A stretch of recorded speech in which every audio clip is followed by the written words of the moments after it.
유대인의 유월절이 가까운지라 예수께서 예루살렘으로 올라가셨더니 성전 안에서 소와 양과 비둘기 파는 사람들과 돈 바꾸는 사람들이 앉아 있는 것을 보시고 노끈으로 채찍을 만드사 양이나 소를 다 성전에서 내쫓으시고 돈 바꾸는 사람들의 돈을 쏟으시며 상을 엎으시고 비둘기 파는 사람들에게 이르시되 이것을 여기서 가져가라.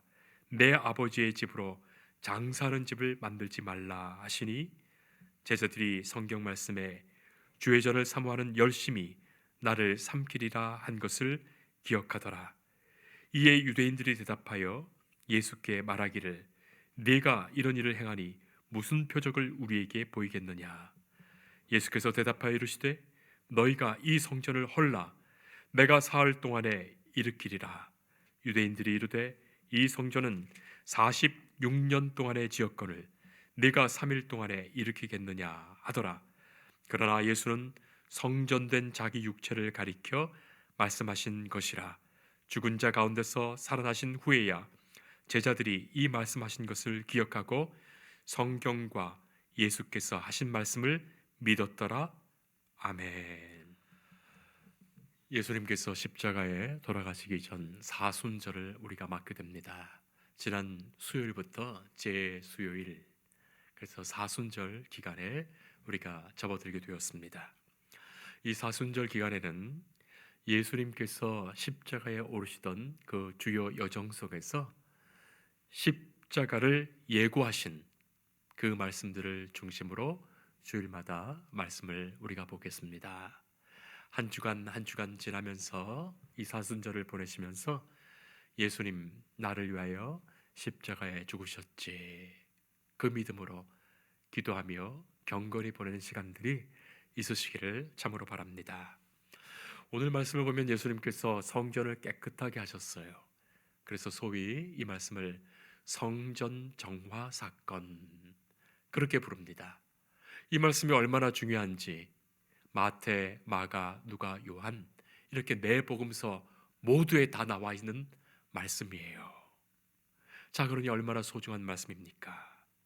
자, 그런데 이 공관복음 마태, 마가, 누가복음 말씀과는 달리 이 요한복음 말씀은 이렇게 요한복음 2장에 이 첫머리에 이 말씀을 기록하여 두었어요. 다른 복음서에서는 예수님 마지막 십자가 지시기 전에 바로 그때 있었던 사건으로 기록하는데 요한복음은 예수님의 생애가 중심이 된 것이 아니라 예수님의 말씀의 의미를 먼저 생각하여 이 사건을 생애 초반에 이렇게 앞부분으로 기록하여 정리하고 있습니다.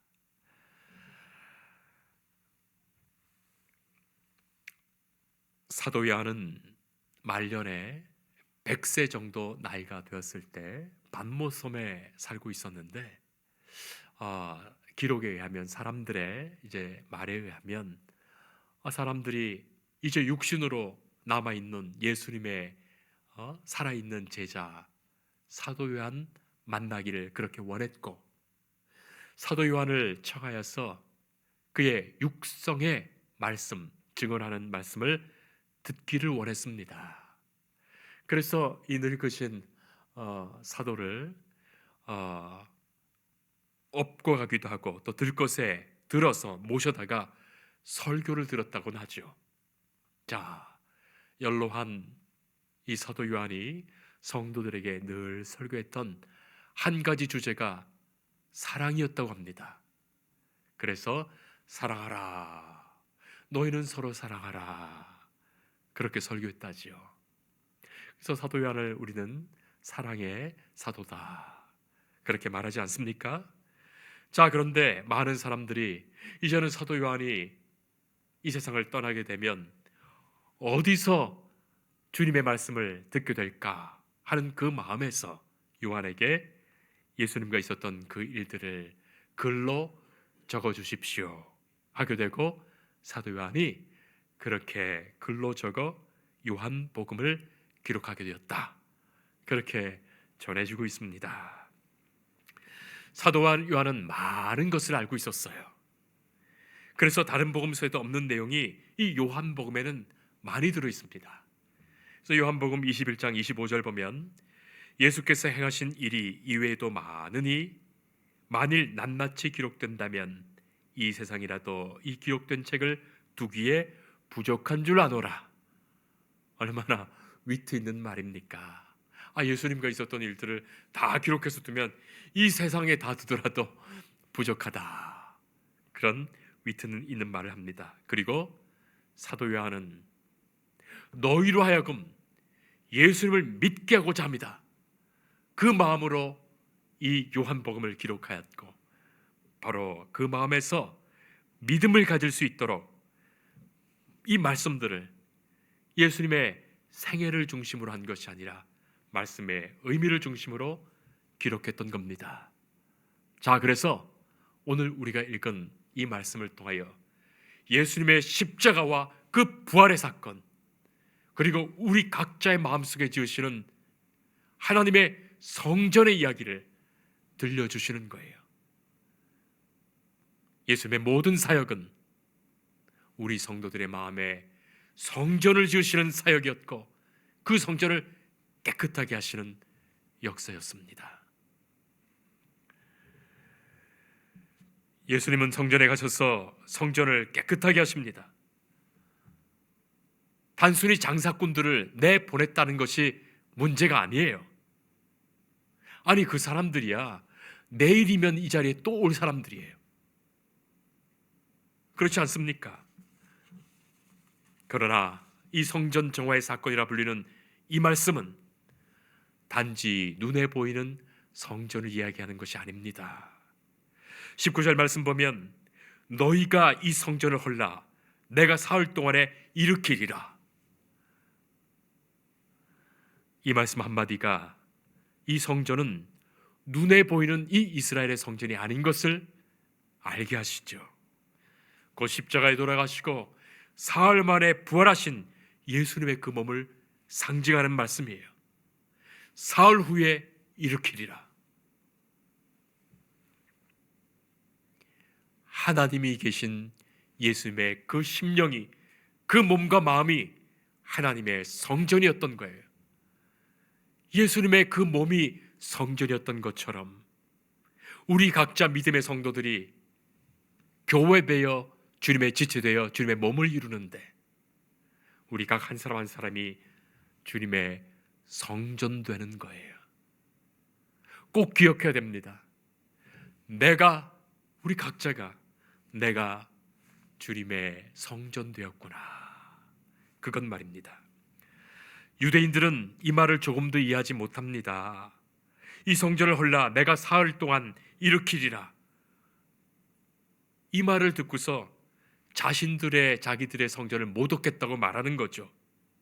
성전 모독죄를 예수님께 뒤집어 씌웁니다.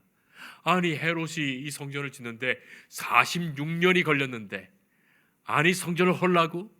그리고 사흘 만에 짓겠다고? 성전을 조롱하는구나. 그렇게 보았던 거예요. 그들의 눈에는 이 영적인 하나님의 성전이 보이지 않습니다. 22절 보면 죽은 자 가운데서 살아나신 후에야 제자들이 이 말씀하신 것을 기억했고 성경과 예수께서 하신 말씀을 믿었더라. 이 얼마나 소중한 말씀입니까? 여기 있는 우리들도 마찬가지예요. 제자들도 처음에는 예수님께서 무슨 말씀하시는지 전혀 몰랐던 거예요. 그러나 죽은 자 가운데서 다시 살아나신 후에야 이 말씀을 기억했고 성경과 예수께서 하신 말씀을 믿었더라. 우리도 부활하신 예수님을 통하여 우리도 믿게 됩니다. 주께서 우리 안에 성전을 지으심과 그리고 이 성전을 깨끗게 하신다. 제가 가끔 우리 성도들을 신방할 때가 있습니다. 참 기억에 남기로는 중환자실에 있는 성도들을 방문할 때가 있습니다. 여러 번 방문했었는데 그야말로 중환자실에서 이 마지막 시간을 보내면서 참으로 고독하게 계신 시간이에요. 가족들과 또 자녀들의 청함을 받고서 또 중환자실은 아무 시간에나 갈 수 없기 때문에 시간을 약속하고 그렇게 중환자실에 혼자 조용히 찾아뵙게 되면 성도님이 제 얼굴을 보고 저를 보시면서 눈물을 쫙 흘리시는 거예요. 마치 그 마음이 예수님을 맞는 마음과도 같아요. 눈물을 흘리면서 얼마나 기뻐하시고 반가워하시는지요. 그리고 마지막 소원을 이렇게들 말씀하십니다. 목사님, 제가 하나님의 교회에 가서 하나님께 딱 예배 한 번만 더 드리고 그리고 이 세상 떠나고 싶습니다. 중환자실에 누워서 하나님의 전에 나가지 못하고 예배 드리지 못하는 것이 얼마나 마음에 아쉬운지 예배 딱 한 번만 더 드리고 내 찬송을 올리고 주님께 기도하고 주님 뵙고 싶습니다. 성도님, 그 마음 아니겠습니까? 성전에 대한 마음이 바로 그것이어야 하지 않겠습니까? 하나님께서 만나주시고 예배 받으시고 우리 성도들과 함께 거하여 주님을 뵙는 것, 그 마음 아니겠습니까? 단순히 건물이 아닙니다. 단순히 눈에 보이는 자리가 아니에요. 성전을 어떻게 이해하느냐에 따라서 그가 어떤 사람인지, 어떤 성도인지, 어떻게 예수님을 믿고 있는지가 결정되는 것이죠. 하나님은 우리 각자를 성전으로 삼으시며 주의 성전으로 세워가십니다. 그러므로 우리가 교회에 모일 때마다 주님, 우리와 만나주시고 내 마음이 주님 임재하시는 성전 되게 하옵소서. 여러분, 우리가 교회를 이루었다는 것이 성전된 거예요. 이곳 예배당이 성전이 아니라 우리 한 사람 한 사람이 주의 성전 되어 모여서 예배드리는 거예요. 이 은혜와 감격으로 우리가 날마다 주님 앞에 설 수 있기를 바랍니다. 자, 그런데 장사치들이 장사를 하고 있고 돈을 바꾸면서 환전 수익을 얻고 있고 이런 일들이 왜 있는 것입니까? 그런 일들이 성전을 더럽히는 일이었어요. 처음에는 좋은 마음으로 시작했겠죠. 먼 곳에서부터 하나님께 제사를 드리려면 소나 양을 잡아가지고 오려면 얼마나 힘들었을까 했었겠죠. 그래서 시장에서 예루살렘 성전에 와서 사서 올 수도 있는데 이 예배당까지 오기는 또 얼마나 힘들었겠어요. 그런 걸 생각하면서 처음에는 좋은 뜻으로 시작했는지 모르겠지만 매매하는 일이 생겼고 장사하는 일이 생겼고 돈 바꾸는 일이 생겼고 그 노란 땅에서 앉아서 수익을 얻으며 이 성전을 관리하고 성전을 지키는 제사장들과 금전적인 결탁들이 다 있었던 거예요. 예수님은 성전을 깨끗하게 하십니다. 장사하지 못하도록 하십니다. 개인의 이익 얻도록 하지 못하게 하십니다. 여러분, 우리들도 주님 앞에 나올 때마다 내 이익, 내 명예, 내 칭찬, 내 인정받으려는 그 마음에서는 하나님의 성전을 더럽힐 뿐이에요. 자, 그런데 예수님의 방법이 어땠습니까? 다른 복음서에서는 주목하지 못한 것을 우리는 요한복음에서 틀림없이 보게 됩니다. 예수님의 생애를 그려놓은 영화들을 보면 마치 이 장면을 묘사할 때 예수님이 갑자기 미친 사람처럼 정신이 없어서 막 난동을 부린 것쯤으로 그렇게 장면을 구상하고 만든 영화들을 보게 됩니다.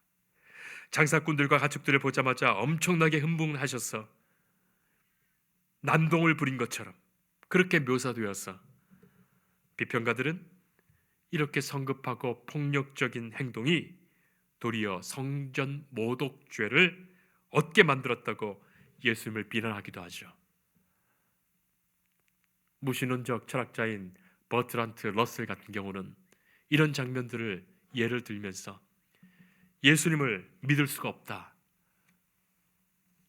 예수님을 비난하는 그런 글들을 쓰곤 했습니다.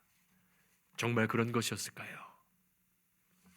예수님께서 이 장사의 이권을 챙기는 이들을 보면서 갑자기 열이라도 받으셔서 난동을 부리신 것입니까? 15절 말씀을 우리는 보게 됩니다. 15절 말씀에 2장 15절, 노끈으로 채찍을 만드사. 노끈으로 채찍을 만드사. 요한은 이 구절을 분명히 기억하여 넣어두었습니다. 이 상황은 갑자기 우리의 시선을 이 노끈으로 몰아갔죠. 노끈으로 채찍을 만드사. 헬라어 포이에사스 프라겔리온 엑스코이니온, 작은 노끈 조각들을 묶어서 긴 채찍을 만들다, 그런 뜻이에요. 예수님은 허리를 굽혀서 성전 마당들 여기저기를 다니면서 작은 노끈들을 줍습니다. 아니, 사람들과 제자들이 예수님 뭐 하시는가 했을 거예요. 그 조각들을 하나씩 하나씩 모아주시고 어느 곳 한 곳에서 자리를 앉으신 후에 조금 전에 그 주었던 그 가느다란 노끈을 엮어서 긴 밧줄을 만드시는 거예요. 여러분, 그 장면을 한번 상상해 보세요. 왜 그러고 계실까? 갑자기 장사치들 보면서 난동을 부린 것이 아닙니다. 적어도 이 일을 하는 데는 20-30분 이상 걸렸을 거예요. 예수님은 일부러 조각을 부어 주서 채찍을 만드십니다. 여기에 예수님의 기도가 있었고, 여기에 예수님의 마음을 다스리는 그 시간이 있었던 거예요. 이 일을 행하시는 목적과 방법을 분명히 생각하신 것입니다. 이 일이 교훈이 되어서 참으로 사람들의 마음속에 정결하게 지어질 그 성전을 생각하시며 말이죠, 기도와 소망으로 노끈을 하나씩 하나씩 엮으면서 만드시는 거예요. 예수님의 마음은 그냥 텅 빈 진공의 상태가 아닙니다. 어떻게 생각하면 매우 불안하고 매우 복합된 감정들이 섞여 있습니다. 이제 이 일 이후에 앞으로 전개될 십자가의 그 일을 생각하면, 로마 병정들과 무사람들의 일들을 생각한다면 거기에 생기는 인간적인 공포와 분노, 그리고 함께 지냈던 이 제자들이 아직도 주님의 길을 생각하지 못하고 네가 높냐 내가 낮냐 네가 높냐 서로 싸우며 높은 자리를 구하며 예수님의 마음을 조금도 이해하지 못하는 그것 보았을 때 실망의 감정들, 그리고 예수님을 죽이려고 음모하는 그 제사장과 바리새인들의 악한 모습을 보시면서 예수님께서는 이 성전의 그 모든 것들을 의식하셨을 거예요. 그리고 이 성전 앞에서 이렇듯 장사하면서 성전의 제사장들과 결탁하여 가난한 사람들의 돈까지 착취하고 착복하는 그 환전상의 모습을 보시면서 예수님의 마음이 어떠하셨을까요? 자, 그러나 예수님은 그 마음을 하나씩 하나씩 선별하여 내려놓으시는 거예요. 인간적인 모든 분노와 서운한 감정, 불편했던 심정들을 다 내려놓으시는 거예요. 여러분 생각해 보세요. 사람들은 어떤 하나 건수가 잡히기만 하면 그 일 하나 가지고 이전에 있었던 모든 서운한 감정, 기분 나빴던 느낌들 다 쏟아부어 누군가에게 폭발하지만, 예수님은 모든 마음을 하나씩 하나씩 구별하시고 내려놓으십니다. 그리고 만드신 그 채찍은 자신의 욕심을 제외하고 적개심을 걸러낸 채찍입니다. 하나님의 참모습을 밝혀내는 진리의 채찍입니다. 성전이라는 것은 장사하는 곳이 아니라 하나님께 기도하는 곳임을 알려주시는 가르침의 채찍이었어요. 또한 제자들이 성경 말씀의 주의 전을 사모하는 열심이 나를 삼키리라고 한 것을 기억할 수 있도록 깨우쳐 주시는 채찍이었어요.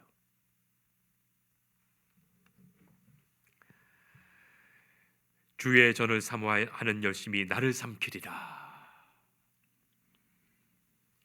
주의 전을 사모하다가 인간적인 그 열심들이 하나님의 영광을 가리고 하나님을 업수히 여기는 그런 것들로 만들어지는 사건들을 기억하게 하시는 거예요.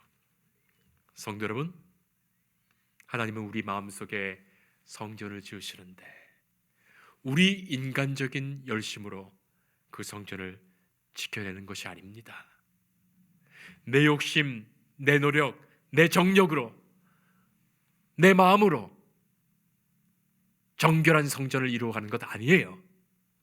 성령께서 하나님이 일하시는 가운데 하나님의 성전을 우리 각자에게 만들어 가십니다. 교회의 문제가 뭡니까? 인간적인 자기 열심 때문이에요. 교회를 위한다는 내 열심, 내가 다 하고 있다는 내 자랑들, 그런 것들이 오히려 교회를 교회되지 못하고 망치는 일이 되기 쉬운 거거든요.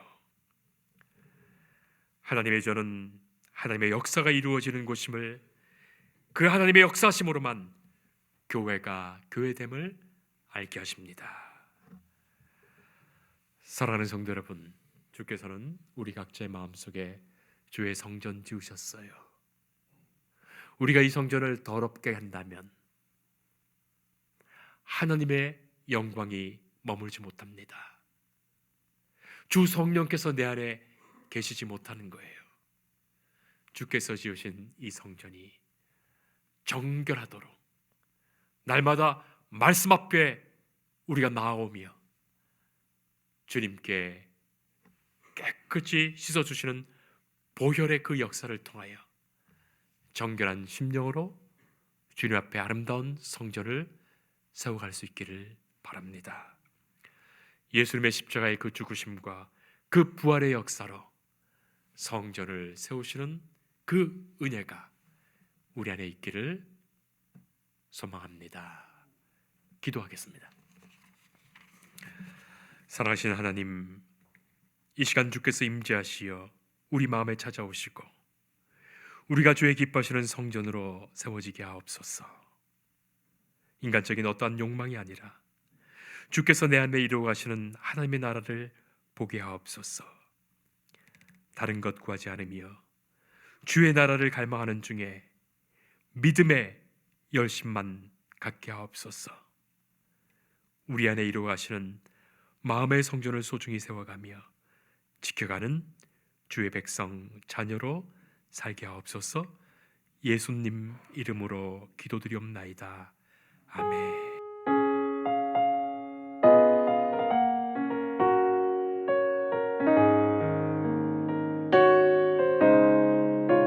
주 예수 내가 알기 전 날